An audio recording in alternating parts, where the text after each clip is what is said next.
Who answered, please? Who raised hand? Kurt, would you like to tell something about that word, tense? Yes, sturdy. Thank you. Verb tense refers to when the action in a sentence takes place. Okay, when the action, of course, takes place. So, in a simple word, thank you so much, Ken, for your precise answer. But I need the exact word. Angelo, JC,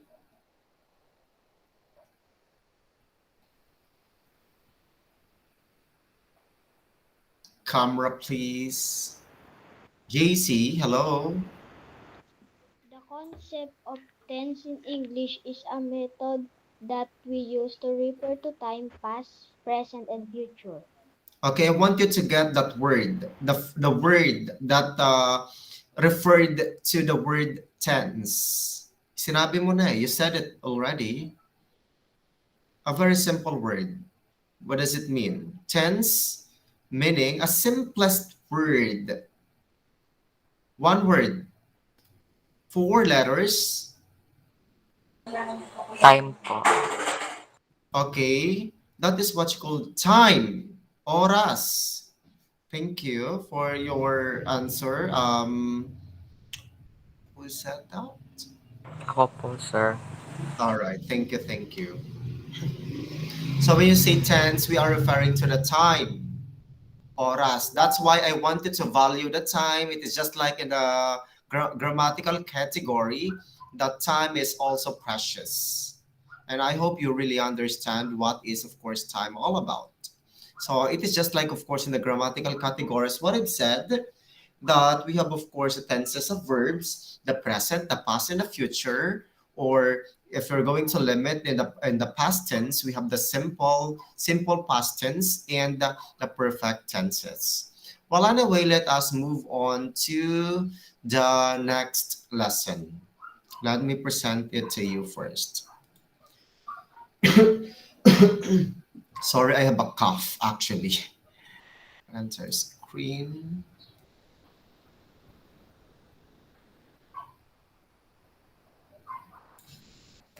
Okay, can you see this? You know what's presented on the monitor? Yes po, Yes sir. po, sir. Okay, of course. Welcome again to my online asynchronous, learning English 7 with me. So in today's lesson, what we have to discuss is the lesson 5 or the week 5 on your module that is, focuses on the direct and reported speech. Do you have any prior knowledge about the direct and reported speech? Do you have any idea about, the direct and reported speech? Yes, Rochelle. In direct speech, the message of the speaker is conveyed or reported on his own actual words without any change. Okay, thank you. Without any changes. Okay, what else? Aside from Rochelle, thank you so much for your concrete, answer. Who else?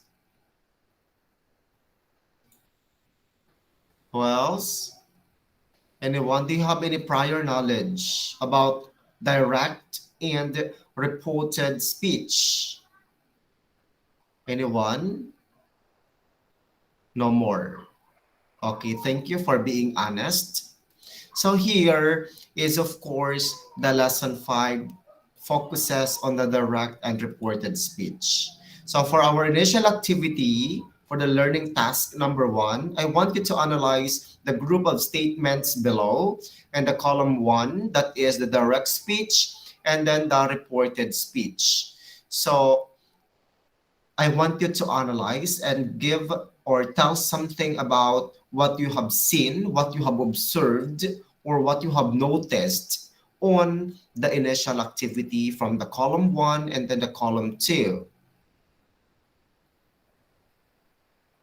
I'll be giving you an ample time to think about it.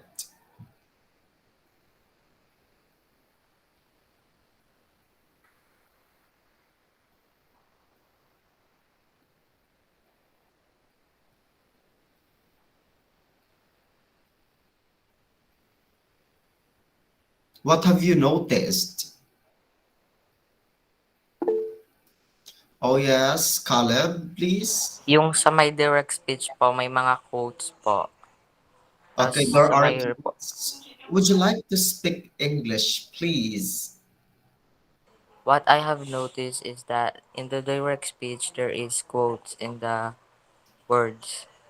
Okay, the use, of course, of the quote of the quoted, of the quotation mark. I mean, or there are quoted speech, quoted marks or statements. Okay, what about the others? What have you noticed?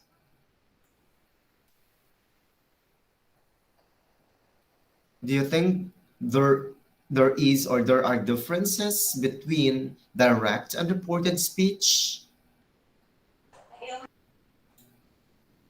Please raise your hand, please, first before you answer.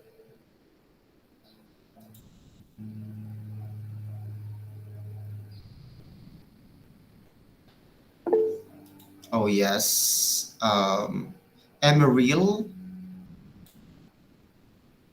Emeril. Reported speech has a complete sentence po. Reported speech has a complete sentence. Please, alagyan naman ng ano yan, Emeril. The picture of you of yourself so I can recognize you. Thank you. All right. Um, when it comes, of course, to to the what you call this, the sentence, I believe that in the direct speech and the reported speech, they have the same actually when it comes to the completeness of the subject and a verb or subject plus the complement or the predicate. What about the others? Oh my God, Mac Leon. 2 minutes left. I-close ko na ang classroom. Yes, anyone? No more? Aside from the quotation mark and aside from the completeness of the thought, no more? Okay, thank you so much. I hope, of course, you have the same reaction when you encounter these speeches, the direct and the reported speech. There are difference between the two. So that's why I want you to listen critically and attentively for you to be able to know how the direct speech transformed into reported speech and vice versa. Okay. When you say direct speech, I want you to read, please. Jana, Jana Riqueza. Riqueza, please. Jana, please read. In direct speech, the message of the speaker is conveyed or reported in his own actual word without any change. It is also known as quote speech.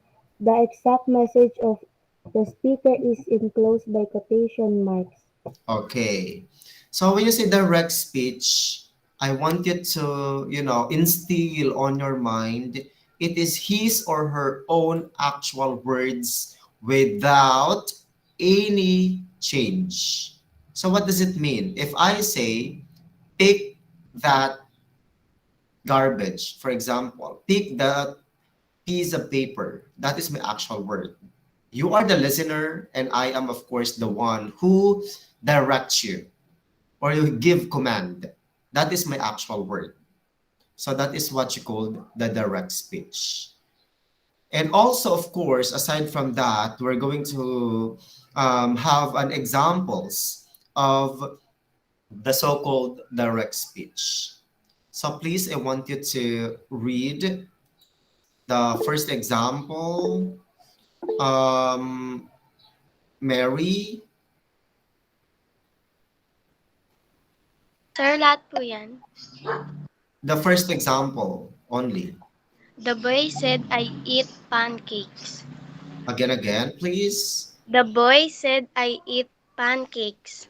Okay, thank you. Here is the correct, way on how to read this. The boy said, as you can see, there is a comma. The boy said, I ate pancakes. Ate is a past tense, ha? Hindi siya eat. Ang eat is E-A-T. We pronounce it that way. But this one, ate, or actually it's not an ate, it's an ate. Past tense of eat. The boy said, I ate pancakes.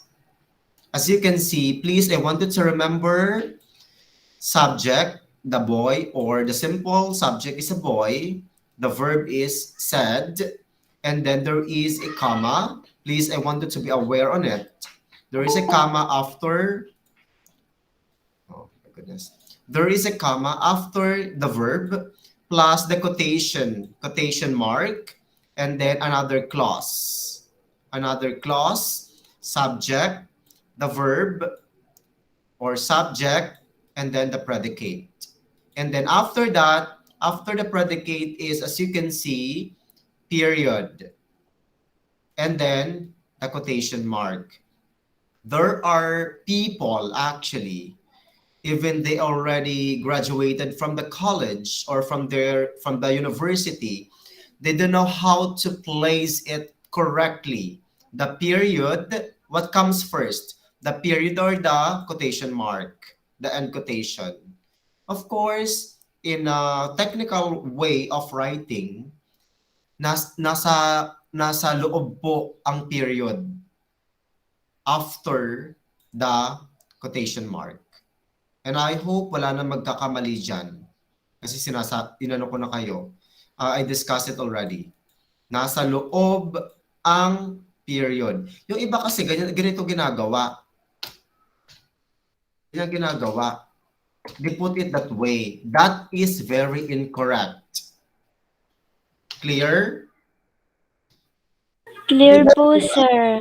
Okay. Should be placed or inserted between the two, quotation mark.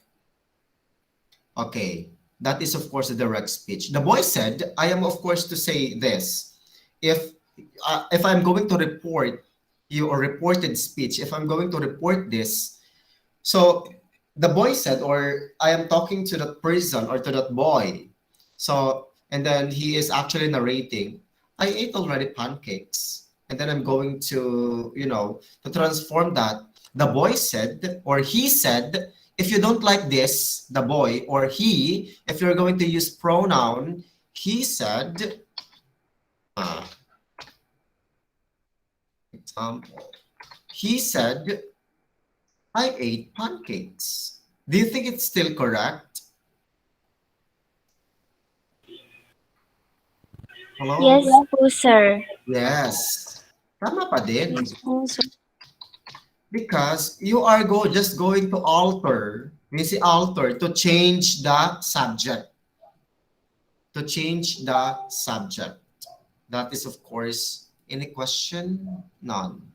That is, of course, the reason why we need, of course, to know that.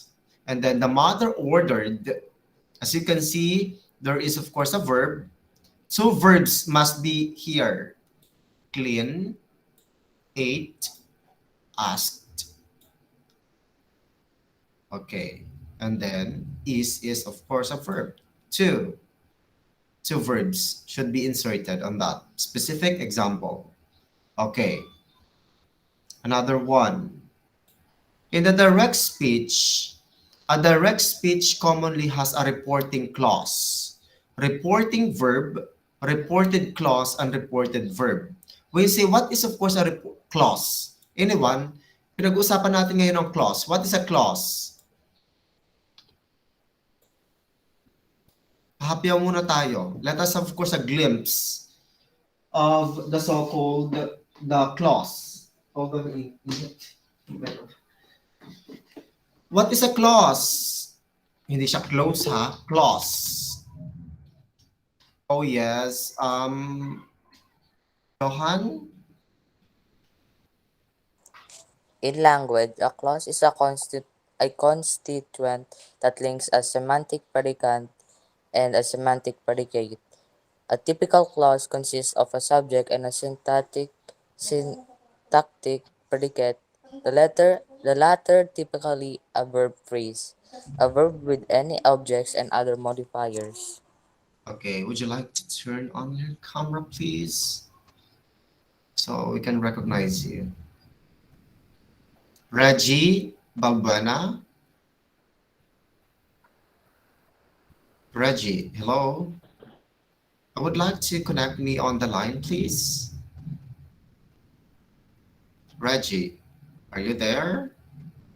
You came late and I cannot feel your presence. O diba? May sungay pa siya.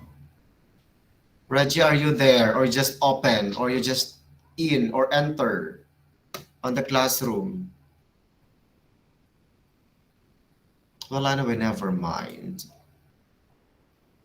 Okay, thank you. A clause. In a simple word, a clause, it is of course with contains a subject and a verb or a predicate. Clause. And we have two types. What are the two types? First is what are the two types of a clause of a of clauses? Yes. Any other hand, please? Yes, Ongria, please. Sense po. Again, Sense po. of a clause sense. Ay, Are are you talking with this?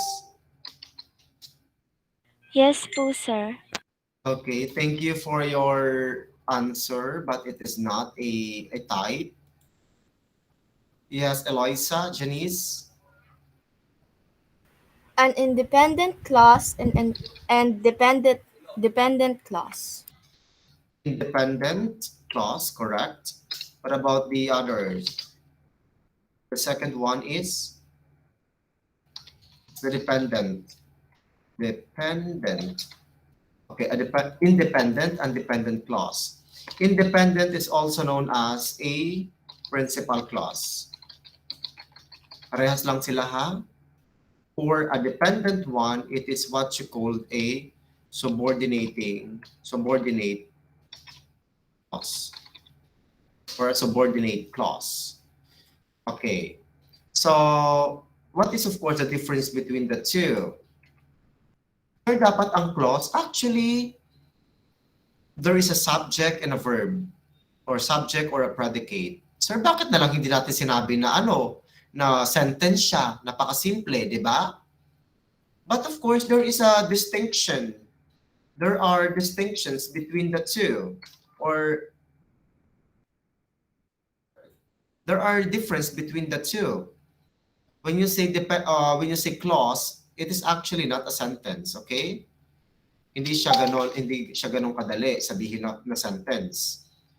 As you said, sir, before, that if there is a subject and there is a verb or a predicate, automatic that is a sentence. That gives a complete thought. But in the independent or the so-called the principal clause, we have a subject and we have of course the predicate or a verb. Independent is also known as a sentence. Okay? While the dependent clause or a subordinate clause, it is of course with a subject and a predicate or a verb.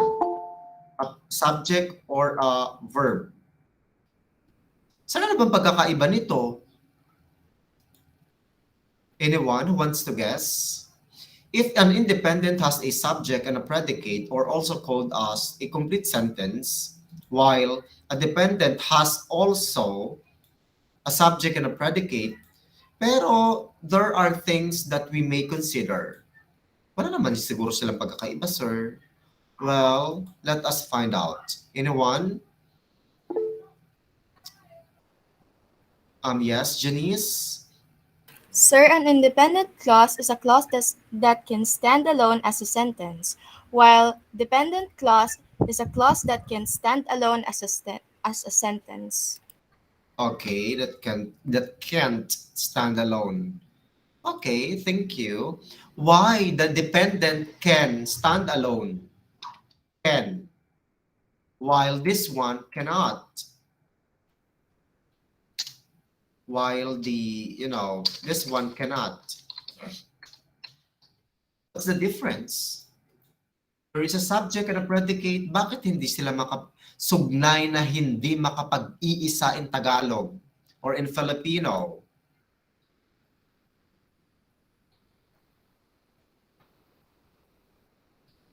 Oh, yes, Emeril. Because verb does not express a complete thought. How? Prove it to me. Tama naman yun. You are correct.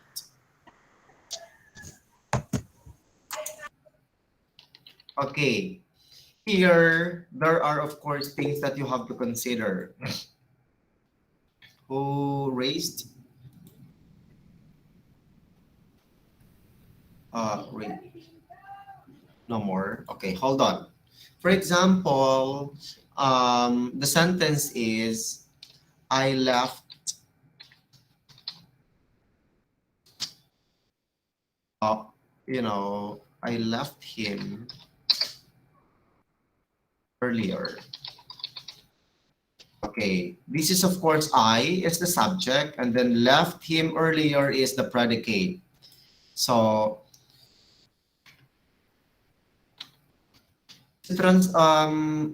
that is of course an independent clause because it authors a complete sentence. But here, why it cannot? Because of the use of the subordinating conjunctions. Dito gumagamit ng subordinating conjunction or conjunctions. Okay. For example, what are those? Ito po yung mga conjunctions na makikita before the subject. For example, before I ate, for example, where is the subject here? Before I ate. Yung I po. Ay po. Yan, pronoun I. And then the verb, simple verb is the ate. And then as you can see before is the thing, that affects to make this clause to make this clause can't stand alone because of this. So in a sense, before I ate, anong ginawa mo naman before you eat?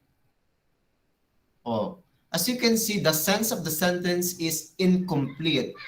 That's why it is, and with the use of the subordinating conjunction before, that's why the sense of the sentence becomes incomplete in sense. Clear? For Yes example, po, sir. because I don't like it. Anong subject dyan? Ay. I. And then, don't like it, that is the predicate. Sir, kompleto naman. Bakit nasa dependent clause or subordinate clause? Because of the word because. Nag-reason out na kasi siya eh.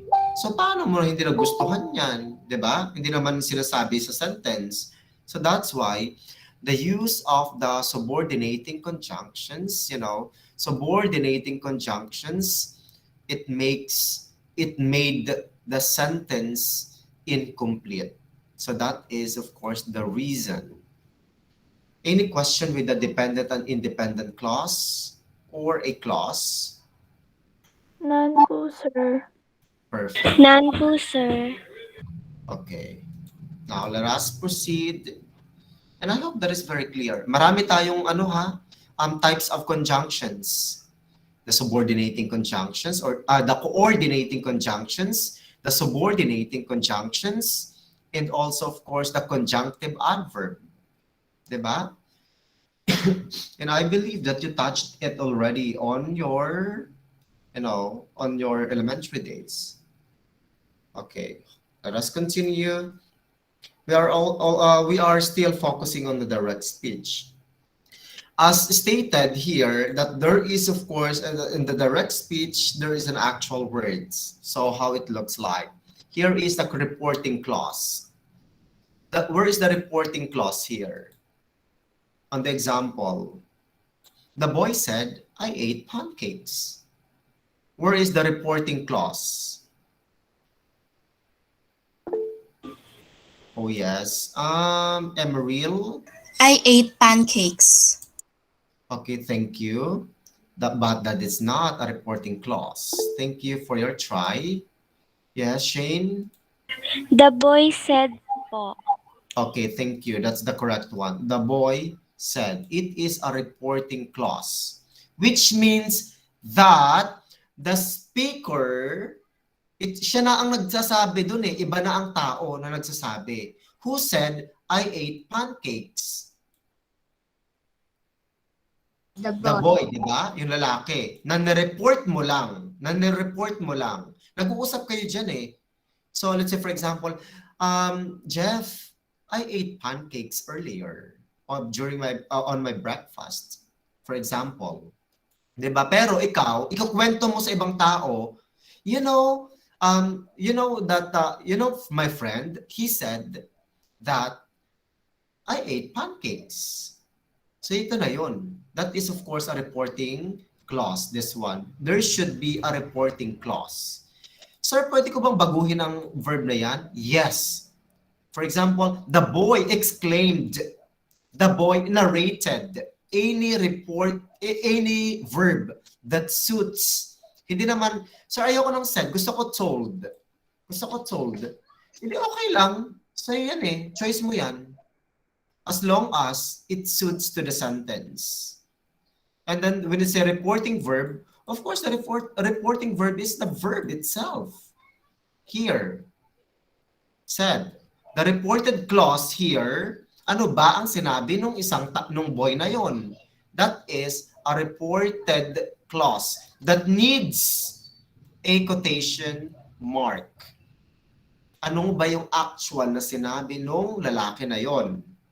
And then, reported verb that is, this is one, ate. Ano ba ang ginawa ng lalaki na yon? Kumain. Clear? So, there should be an element when it comes, of course, to direct speech. The reporting clause, ano ba yung gusto mong sabihin? And also, of course, the reporting verb, yung ginamit mo na salita, na action, and then the reported clause, what his or her actual words. And then the reported verb, it is of course the verb done by him or her. That is, those are the elements. Okay, next one. What is of course a reported speech? So ito naman reported speech. Anyone who wants to read? Queen says, please read. Oh, di ba? Diyosa naman ni Queen says. Queen says, please, I wanted to read.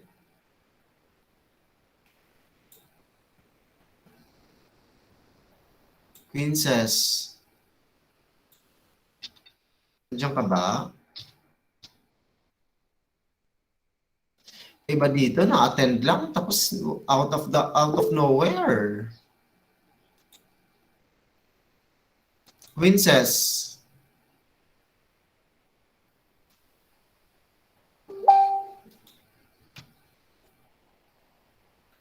what about you, Hiron?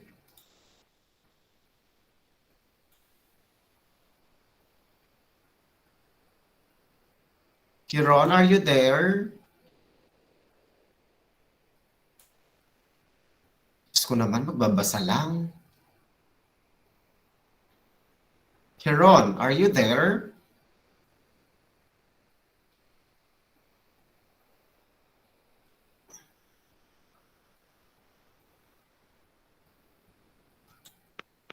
O, antayin natin magising si Heron, ha?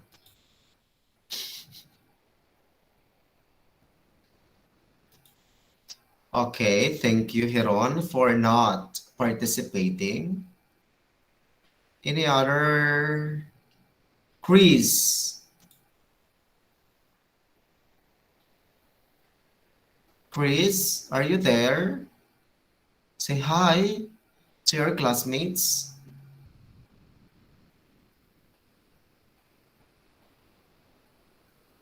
Ay nako, sana nag-modular na lang kayo. Kung hindi rin kayo magpaparamdam. What about, ano ba pangalan nito? Siya, ano? Hasina, I don't know. Labako. Labako, are you there? Please read.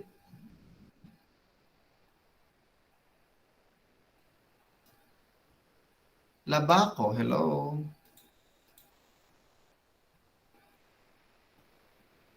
Ano ba itong mga classmates niyo? Tulog pa ata.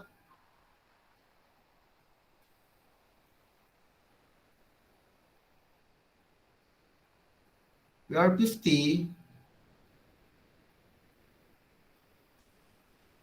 Kenshin Amit.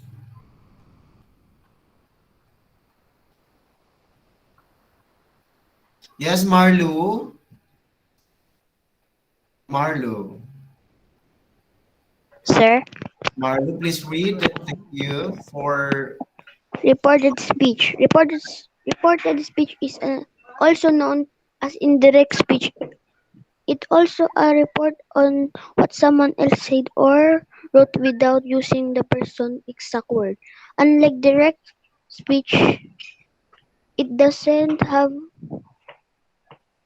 quotation. quotation mark. Okay, thank you so much. And sorry for my presentation. And okay, that is of course a reported speech. That is a difference between the direct speech and the reported speech. Here on the reported speech, there is an examples. As you can see, my first initial activity was there is a column A and then the column B.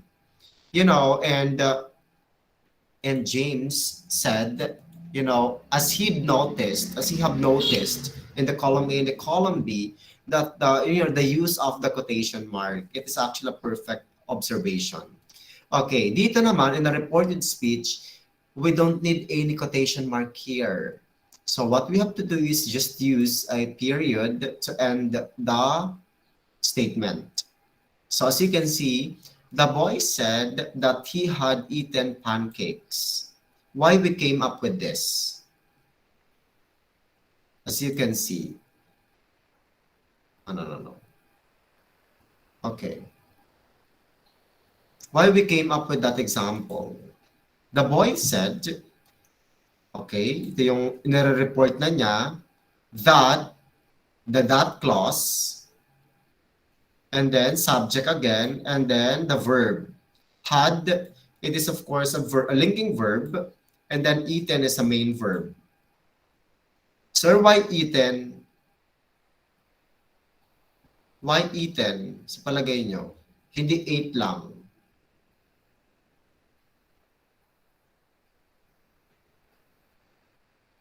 Because of course of the word had.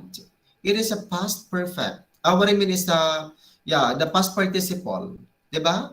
Sabi ko sa inyo, kapag gugamit tayo ng dalawa dito, dalawang verb, had, the linking verb, and then eaten is the past participle. It should be in the past participle, okay? Sir, ayoko ng past participle. Hindi, lagi lang natin dyan, he ate pancakes. That's it. Okay lang po ba yan? Yes. That's okay. If you want a simple past, kaya nga pinag-aaralan natin yung simple past ng mga nakaraang araw, di ba? Yes. Reggie, do you have any question or clarification? Nakikita po ba yung presentation ko? Yes po, sir. Yes, Okay. sir. Reggie, may tanong po ba? Any question? Okay, no. None, I mean. Well, anyway, thank you. You have an options, okay? Just remember. The second one is the mother ordered to clean the house. Okay.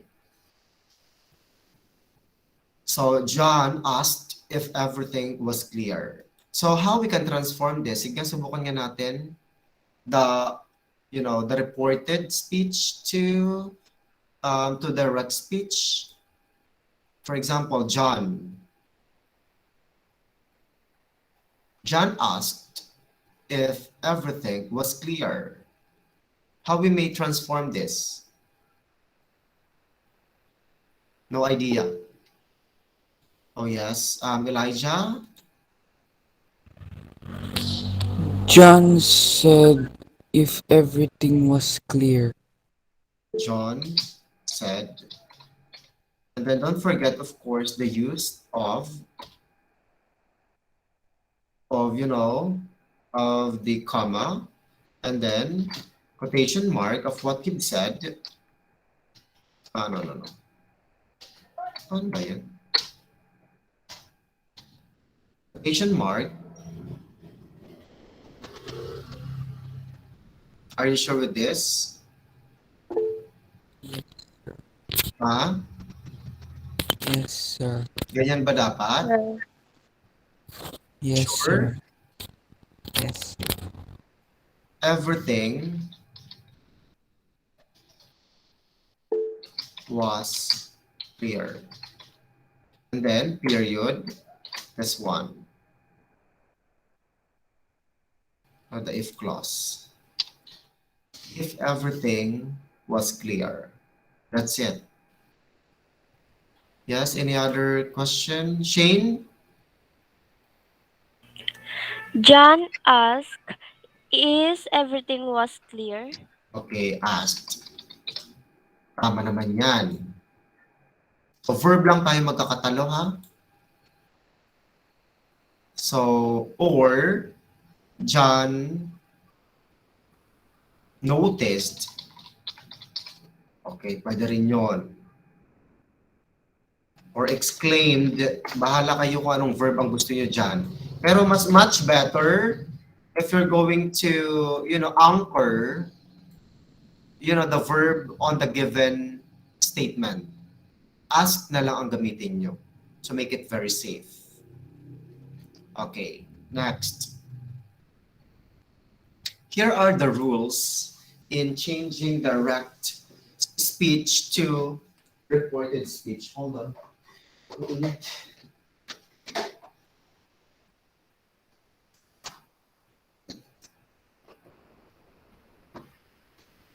Okay, first one is first person pronouns in reported clause are always changed according to the subject of the reporting clause. For example, Anna said the direct speech, I am happy. So in the reported speech, Anna said that she was happy. So what is of course the first personal pronoun? Diba in the pronouns we have the first person, second person, and the third person. I is a first person. Me is a first person. Mine is a first person. My is a first person. She is the third personal pronoun. He is a third personal pronoun. And then also, of course, you is a second person. Dapat alam nyo na yan. You, we, they, those are in the second personal pronoun. Okay, those are the second personal clause. For example, Joy said to Paul, you passed the test. Because in this one, there is a people involved. So in the conversation, nagkwentuhan sila siguro, no? Joy and Paul. And then he said that you passed the exam. And then Joy told Paul that he had passed the exam. You know the transformation here? Okay, Anna is a girl. That's why she was used on the reported speech. That is, of course, a transformation of the pronoun or of the subject. And then in the third personal pronoun, Jonah said, she looks sad. Clear?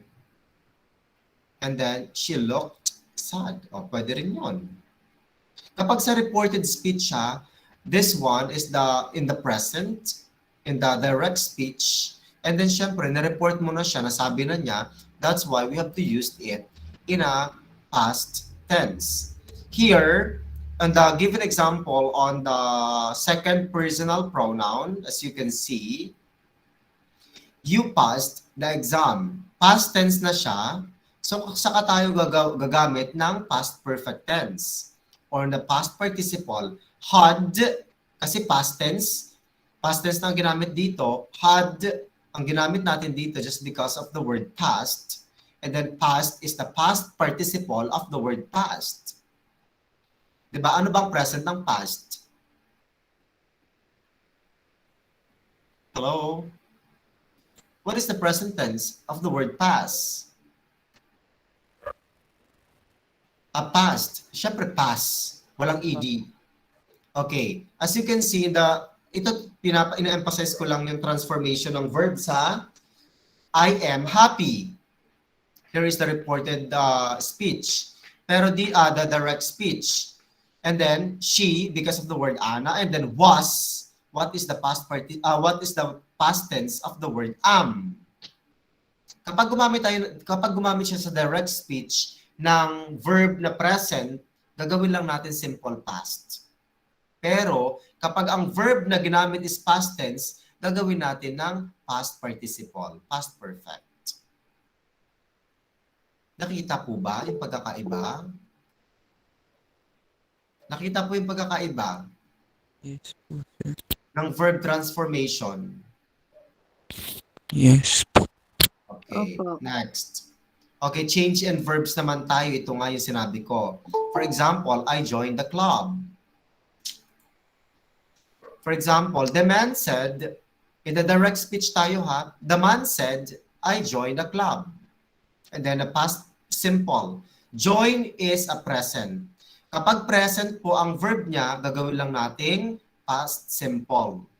So he said, or the man said that he joined the club. As you can see, nakita po ba? Okay, kasi ang verb na is present and then gagawin lang nating simple past tense. He said the cat is sleeping. Present or past yung is? Present. Okay, present. Present. Kaya gagawin lang nating simple past actually. Simple progressive. Oh. Simple progressive because sleeping is, is in the present progressive. Is sleeping. Di ba sinabi ko nga magiging progressive siya with an ing. O, was. Copy nyo lang. Actually, copy nyo lang sleeping, and then was. Gagawin natin tong was because is in the present tense. Okay, next one. Okay, ganun din naman yan actually. Okay. In the direct speech versus reported speech. Here in the direct speech, itong mga ginagamit natin mga words that we need to change. Now and then, here, there, okay, so on and so forth. Pero hindi, wag na tayo masyado mag-focus dyan. And then, change it to reported speech. Okay. Paano natin gagawin tong simple past? Okay, for example, here is the conversation. Oh, Joseph said to Jana, and then, will you attend the flag ceremony? Okay.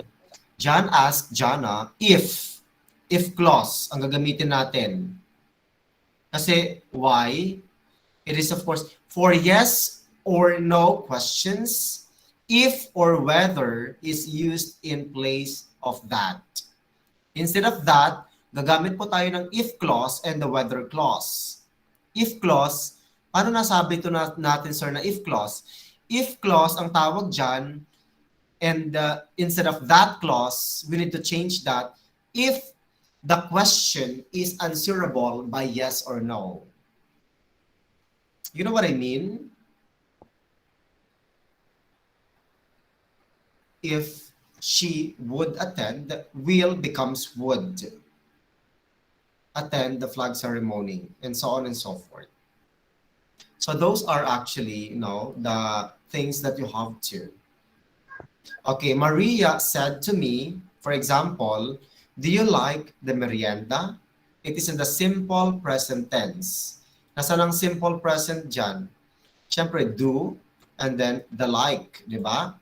So, Maria asked, ginawa siyang reported speech, Maria asked me if, kasi bakit? It is answerable by yes or no. Do you like merienda? Siyempre, it is answerable by, ano ba ang rules kapag answerable by yes or no? If clause or the whether clause. Or, Maria asked me whether I liked, if clause, kasi wala namang options, if I liked the merienda. So, ginawa lang natin simple past tense. Like becomes liked. So, that is, of course, the rules. So, here, on the activity that I have to give, what you have to do is not, it is only basic, the basic sentence. So, I want you to, and during our asynchronous activity, or asynchronous time, I want you to, sorry, I want you to, to visit our Google Classroom just because here is the Google Classroom actually. Nakikita po ba? Yes, sir. Okay, you have a short activity there. Ito lang ang gagawin ninyo dyan. Okay, for the instructions, in this reported speech quiz, there are 10 direct speeches or statements. Turn them into reported speech. Make sure you use correct capitalization and punctuation, and that you include that, ito lang gagamitin natin. That clause lang ang gagamitin natin.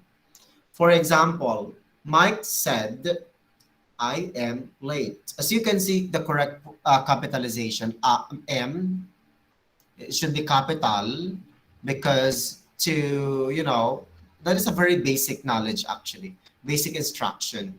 Kapag gagawa tayo ng sentence, of course, capital letter dapat ang una.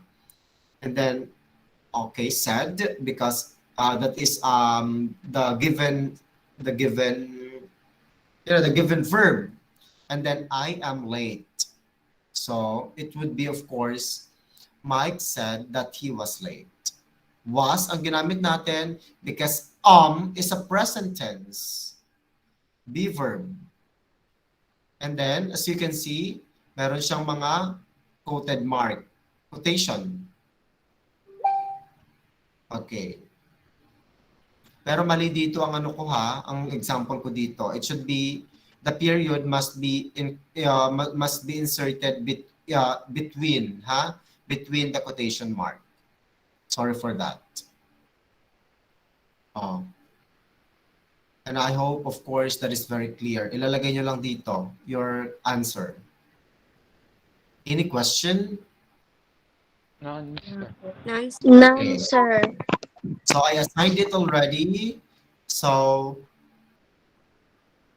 good luck. Any question? None po, sir. All right. None po, sir. So since it's already, yes, James. Copy and answer po ba, sir? Yes, based on my instructions in a paper, any paper will do. It's up to you what paper that you have to use, as long as it is readable and presentable. I mean, copy and answer the attached file here.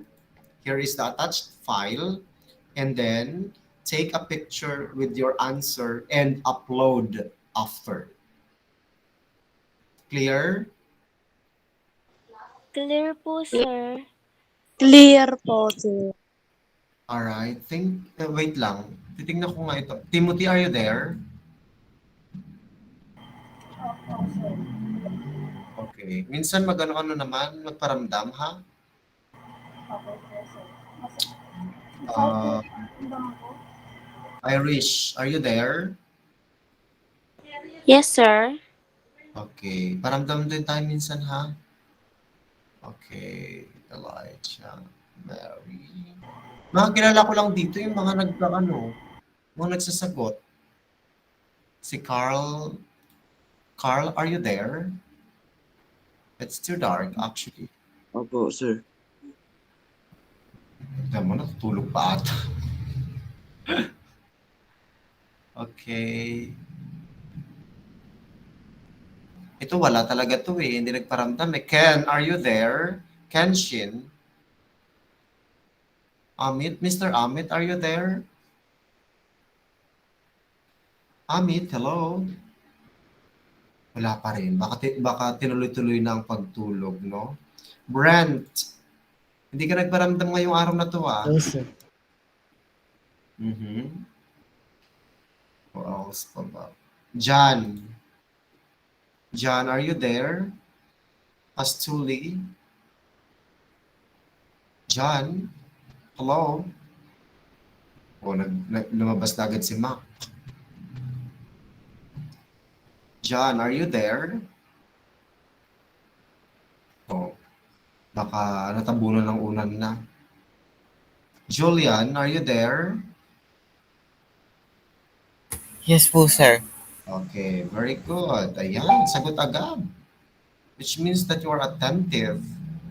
Reggie, tingnan natin kung nandiyan na siya. Reggie, are you there? Yes, sir. Bakit kanina hindi ka sumasagot? Would you like to turn on your camera, please?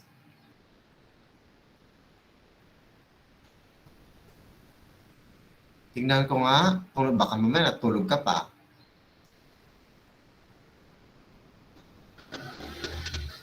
O, yun naman pala. May camera ka naman pala eh. Diba? Hindi mas maganda kung may camera. Ano ba? Thank you. And I hope you have that you have the participation on in our upcoming lesson. O, CJ, dami libro, no? Dami libro sa background. Oh, that's good. Lagi lang siya nag-open ng camera. Nakikita ko lang yung mga nag-open ng camera. Kung nagkasalubong tayo, hindi ko kayo makikilala. Nakakasalubong niyo ba ako? Pero hindi rin naman ako. Sir, Oh, yes? Galit? sir, ay sorry po, sir. Sir, one time po, sir, nakita po kita dun sa may karinderya. Oo na, ikaw pala yun. Hindi kasi ako bumibili kasi tamad ako magluto. And then, Francine, are you there? Yes po, sir. Yes. Hindi, this one. Si Francine, Abliter. Luis. Francine Luis. Francine, are you there?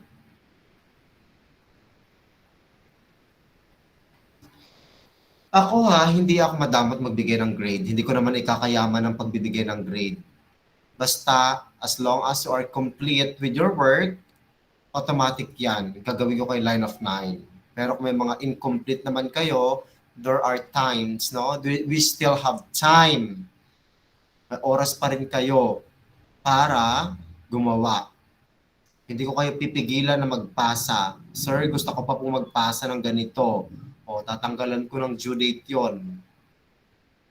Arlon, are you there? Arlon, Prince Articona. Ganda naman ang apelido niya, Articona. Arlon, nandiyan ba? O kumakain? O nasa higaan pa?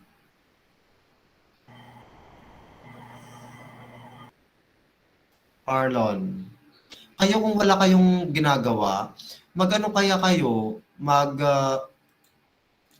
mag-PH today kayo. Manood ng manood kayo doon habang naka-free time kayo.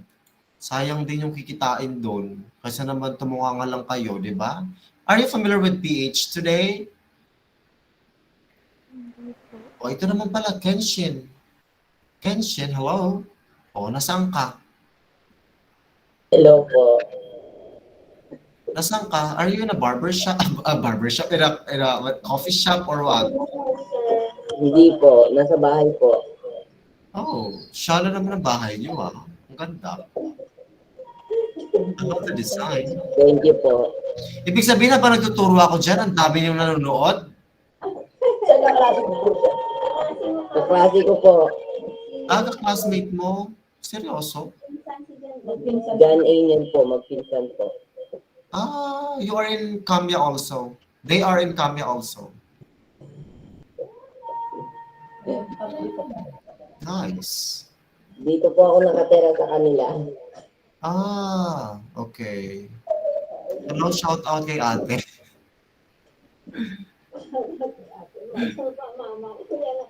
Well, anyway, thank you. Are you familiar with PH today? Ano kayo doon? Mag-register kayo. Sayang. Ako nga nakakaano na ako doon eh. Kumikita na rin ako doon eh.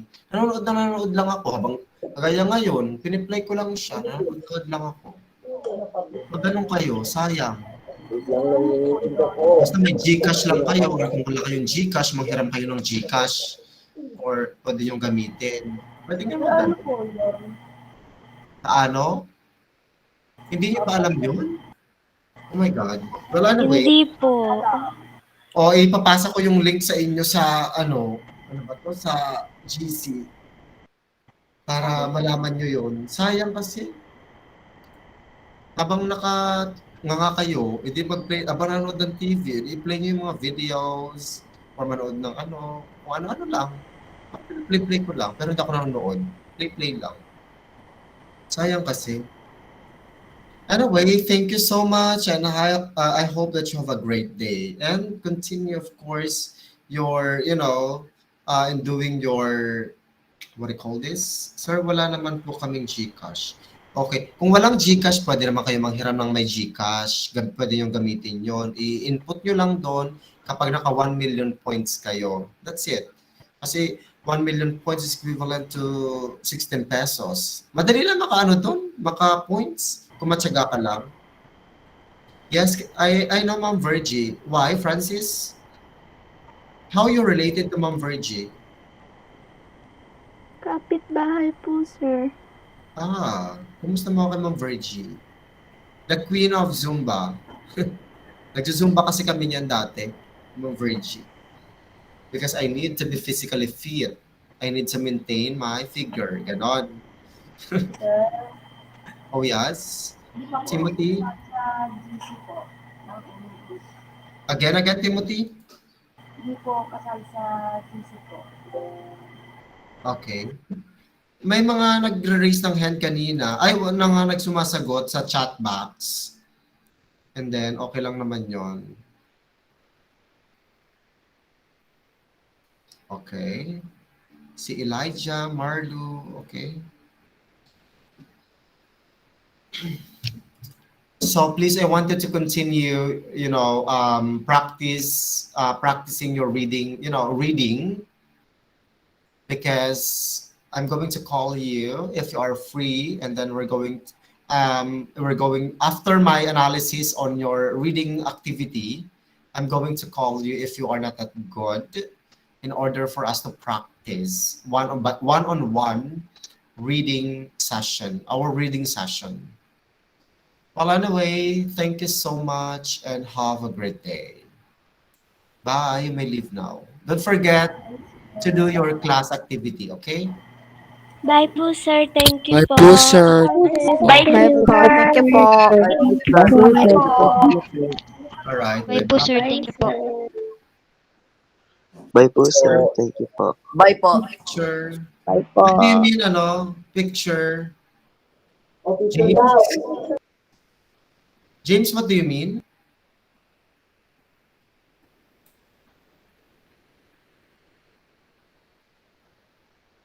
James? Bakit, sir? James, what do you mean? Picture po. Oo. What do you mean by picture?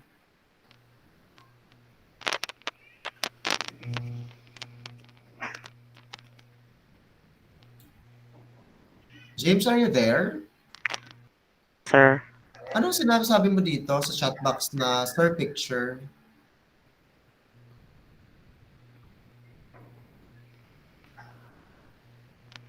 James. Yung sinabi mong, ano, ito, James, ay sabi mo picture, ano ba rin yung pic?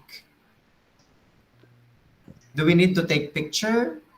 And then, post it in our Facebook? Actually, hindi ko hilig mag-post ng mga online classes.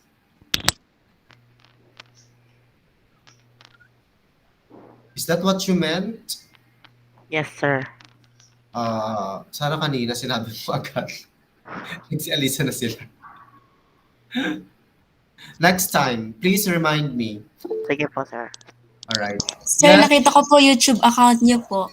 Oh yes, I have my YouTube account, and then sometimes I, upload it our, our lesson or discussion, so that yung mga absent they can browse and they can watch, so that they can also check the lesson. Any other